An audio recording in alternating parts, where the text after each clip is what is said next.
Juninho, alguns jogadores voltando, o Luan Pereira talvez seja o único desfalque, mas o Rômulo, que até a última semana estava entregue ao departamento médico, o Capa também foi preservado de uma ou outra atividade. O que dá para falar sobre esse time que vai enfrentar o Juventude amanhã? Não, dependo de hoje. Você citou bem, esses jogadores foram preservados, principalmente o Rômulo, né, que ficou um período maior sem trabalhar. Ontem foram poupados de uma boa parte, o Rômulo inclusive saiu no treinamento anterior sentindo um pouco de desconforto. Ontem treinou um período muito curto, ainda acusou um pouquinho desse desconforto. Mesma coisa em relação ao Capa, os dois treinaram apenas 20 minutos. E eu dependo da movimentação deles hoje. Se eles tiverem uma movimentação normal, eles vão para o jogo. Se não tiverem, eu tenho que fazer alguma adaptação. No caso do Capa, mais simples, né, entre o João Paulo. E no caso do Rômulo, eu tinha como opção o Luan Pereira. Agora vamos ver o que eu tenho ali, né? Tenho uma outra para o Getúlio, o próprio Lourenço, alguma coisa diferente a gente vai ter que fazer ali. Ô Geninho, então agora você vai esperar esse trabalho de hoje à tarde para ver a situação desses jogadores, né? Mas eu te pergunto mais sobre a questão de esquema, né? A gente viu no jogo do Vila Nova aqui, você trabalhando com 2 zagueiros, e o time deu uma boa resposta e venceu a equipe do Vila Nova. A tua ideia, por ser um jogo em casa, ter um Juventude que está um pouco mais abaixo na tabela, de repente, a ideia é manter o esquema com 2 zagueiros, ou você pode até repensar e ir com 3 zagueiros? Não, posso de repente voltar a utilizar uma postura mais ou menos parecida com a do Vila. Apesar de que, se você for ver o nosso aproveitamento com 3 zagueiros, ele é ótimo. Né? Esse time não dá susto. Nós fizemos um levantamento, você vê como o futebol é estranho, né? Nós tivemos vários jogos com 3 zagueiros, inclusive aqui dentro de casa, e fizemos esse com 2 zagueiros. Com 3 zagueiros nós estávamos empatando em casa, ganhamos contra Curitiba, contra Paysandu, poucos jogos. Se você for ver a diferença dos números, é absurda. Eu finalizei metade do que eu finalizo com 3 zagueiros, metade. Eu fiz metade dos cruzamentos que eu faço com 3 zagueiros, quer dizer, eu vinha criando ofensivamente muito mais. E é nítido que com 3 zagueiros eu fico mais resguardado, né? Mas no futebol é isso aí, vale muito resultado, né? Então você tem que colocar na balança, assim, de repente, o fato de que numa mudança de esquema você acabou ganhando o jogo, né? Vamos ver com calma. Primeiro eu quero ver se eu conto com esse pessoal, né? Se eu puder contar com todo mundo, aí eu faço a opção de ou manter aquele esquema com 3, que a gente vinha fazendo, ou usar aquele esquema que eu usei contra o Vila Nova e que acabou dando resultado. Então não está descartado, de repente, a manutenção do esquema do Vila. E mantendo o esquema contra o Vila, as chances do Marquinhos seriam muito grandes dele começar jogando? Não, se eu for usar 2 zagueiros, o Marquinhos joga. Essa dúvida eu não tenho. Se eu for utilizar o Marcos, eu for utilizar os 2 zagueiros, o Marquinhos entra. Então aí não tenho essa dúvida, não. O Juventude, Geninho, o que pode falar? É um time que vem tentando sair de uma situação incômoda, um time que vem pressionado, bastante pressionado pelo resultado, um time que tentou montar um time, tentou investir. E um time assim se torna sempre um adversário bastante perigoso. É um adversário que vem jogar, teoricamente, a gente fala sempre na teoria, marcando, tentando tirar os nossos espaços. Foi surpreendido em casa, né? Nós ganhamos o jogo lá, então ele deve vir aqui nos marcando melhor e tentando jogar no nosso erro, tentando jogar num contra-ataque, tentando jogar numa bola parada. Isso torna o jogo sempre perigoso, porque você se expõe. Quando você joga contra um adversário assim, a tua tendência é se expor, né? Para tentar buscar o resultado. Mas é uma coisa que nós temos que fazer. Se nós quisermos continuar na briga, se nós quisermos continuar isso, sonhando, ambicionando a classificação, nós temos que tentar fazer os nossos resultados em casa, melhorar o nosso percentual de aproveitamento em casa, manter aquele bom percentual fora, porque o campeonato está muito complicado, muito estreito, e estamos começando a dividir, né? Se você for ver, está começando a dividir de uma maneira diferente. Você está começando a dividir 10 brigando pelos 4 e 10 que vão brigar embaixo. Está começando essa divisão. Mas ainda aqueles 10 que estão brigando em cima está muito estreito. Você tem 3 pontos de diferença do 10º para o primeiro dentro da zona, vamos falar assim, já que o Fortaleza deu uma fugida, né? Foi o único praticamente que fugiu bem. O próprio CSA tem um pouco de gordura, mas não tanto, né? Não tanto. Mas o campeonato é muito difícil e é fundamental que você pontue. Geninho, boa tarde.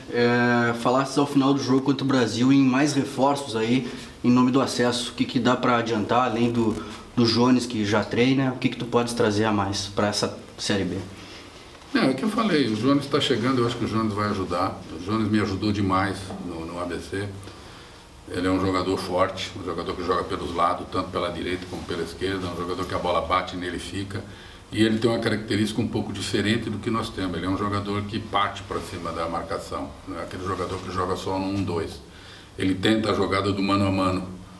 E em cima disso a teoria é que nós passamos a ter mais falta na entrada da área, uma aproximação melhor dele com o centroavante. Então é um jogador que eu acho que vai nos ajudar.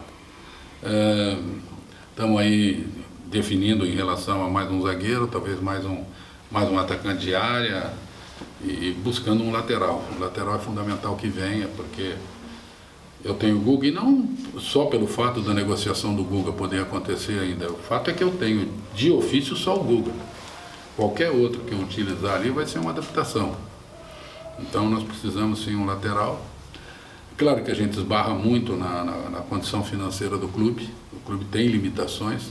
E em cima das limitações do clube você tem limitações em termos de opções de contratar. Você trabalha dentro de uma faixa. Você vai buscar dentro de uma faixa salarial que condiz com aquilo que o clube pode arcar, né? Mas estamos procurando e muito provavelmente as inscrições se encerram logo no começo de setembro. É bom que até dia 30 você já tenha tudo isso definido para que dê tempo desse pessoal ser inscrito e que possa nos ajudar, que nós possamos ter um grupo um pouquinho maior, que nós possamos ter mais opções. Na hora que você olhar para o banco, de repente você ter outras opções. No caso de contusão, que agora vai ser uma coisa que vai começar a acontecer, pequenas lesões, muito cartão. Então você tem que ter um plantel um pouco mais inchado e com mais opções para você fazer frente àquilo que os adversários estão fazendo, né? Tem adversário que tem dinheiro, ele está procurando numa faixa bem maior, né? Tem time pagando na Série B o que time de Série A não está pagando, né? Tem alguns jogadores aí ganhando altos salários e estão na briga e nós temos que enfrentar com as armas que nós temos e procurar superá-los de alguma outra maneira. Geninho, além do Jones, que a gente já viu treinando, você já citou também as características, e o Marcão, que aqui do nosso lado a gente já viu jogando pelo Guarani de Palhoça. Dois jogadores também já chegaram nos últimos dias em Florianópolis, ainda não foram anunciados, mas quem sabe possam ser nos próximos dias. O Daniel Amorim e o Gabriel Lima. Esses jogadores, você já observou eles? O que dá para passar de característica desses atletas, e eles podem ajudar o Avaí de que forma?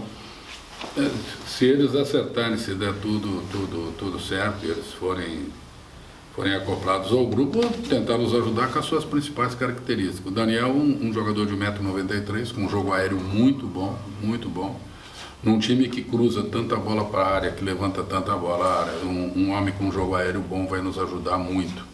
É um jogador que, apesar da altura, é um jogador esguio, tem boa mobilidade, bate bem com as duas pernas, é um jogador de área, é um centroavante de área, que vai ser mais uma opção junto com o Rodrigo e com o Beltrán. O outro já é um segundo atacante, é um homem que vem de trás, cai pelos lados, é quase que um meia atacante. Seria praticamente aquele meia que encosta no centroavante, que vem de trás. Um jogador que nós não temos muito, com muita característica dentro do grupo, e pode de repente nos ajudar, né?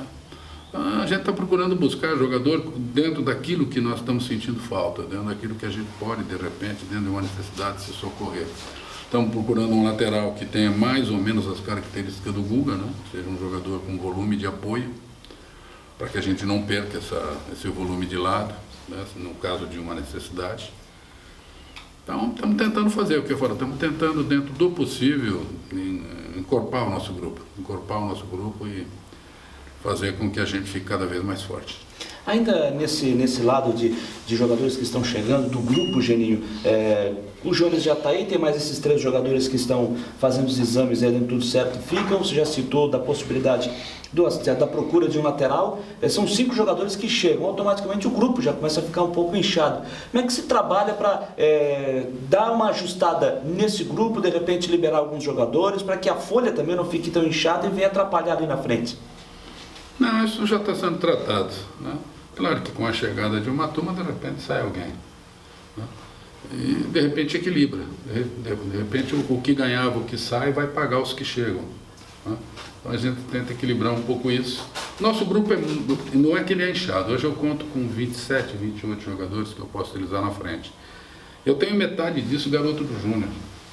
Garoto que está, de repente, assumindo uma responsabilidade que ainda não é a dele. Então você tendo garoto no grupo, o garoto nunca te incomoda, né? Então se nós tivermos um ou outro garoto que de repente vai começar a perder chance de ser utilizado, nós vamos tentar emprestar. Está começando um campeonato aqui dentro do próprio estado, fazer com que esses jogadores peguem um pouco mais de rodagem. Mas o garoto nunca incomoda no grupo, nunca incomoda, né? Então nosso grupo não vai ficar muito cheio, nós vamos tentar manter essa faixa aí de 28 a 30, que dá para tocar tranquilo até o final. A situação do Martinucci, como é que está? O Martinucci é um jogador que provavelmente deve saindo. Por isso que eu te falo, a saída do Martinucci paga os 3 que estão chegando, né? Se você for ver em relação a custo-benefício. O que ganhava o Martinucci, que estão ganhando os que chegam. Então a gente está fazendo uma coisa muito pé no chão, com muita lucidez, né? Para que a gente já não traga mais problemas daqui para dentro do que o que a gente já tem dentro de campo, que é tentar vencer as partidas. Então, como eu digo, o clube tem uma filosofia financeira, ele tem um limite financeiro e nós estamos tentando trabalhar sem que a gente estoure isso, sem que a gente traga para dentro do clube mais problemas. Geninho, falando mais sobre o jogo de amanhã, o Juventude, de certa forma, ele vai entrar em campo um pouquinho pressionado em relação ao que vem acontecendo com ele nessa Série B. Tem torcedor piso na cabeça, inclusive o Julinho Camargo. Eu ia te perguntar como é que fica essa situação de você pegar um time que vem numa certa pressão, vai precisando vencer e o Juventude, acho que de repente jogando num certo contra-ataque. Você acredita que vai ser assim o jogo? Eu acho que eu vou precisar vencer até o final do campeonato. Não vai ter aquele jogo que o Avaí não vai precisar vencer. Se eu ganhar aqui amanhã, eu vou precisar vencer do São Bento, depois eu vou precisar vencer o Clássico, porque quem quiser chegar vai precisar vencer. Vai precisar vencer. Então, nós convivemos muito bem com essa pressão, o grupo está muito bem consciente do que tem. Quem quiser chegar vai viver com pressão. Não tem outra situação. Todos aqueles que estão na frente, talvez eu isente hoje um pouco Fortaleza, que está um pouco mais folgado, está vivendo uma lua de mel com a torcida, com a imprensa, porque conseguiu, pelos seus méritos, livrar. Fora isso, todos os outros 9 que estão correndo atrás do 10º ali para cima, todo mundo tem pressão. Basta que você não consiga um resultado. Então não é isso que vai nos atrapalhar. Nós temos é que ter a consciência de que vamos pegar, como você disse, um aniversário. E isso vão ser todos os jogos. Nós vamos jogar contra o Juventude assim, depois nós vamos para Sorocaba com o São Bento não querendo entrar lá embaixo, querendo chegar em cima.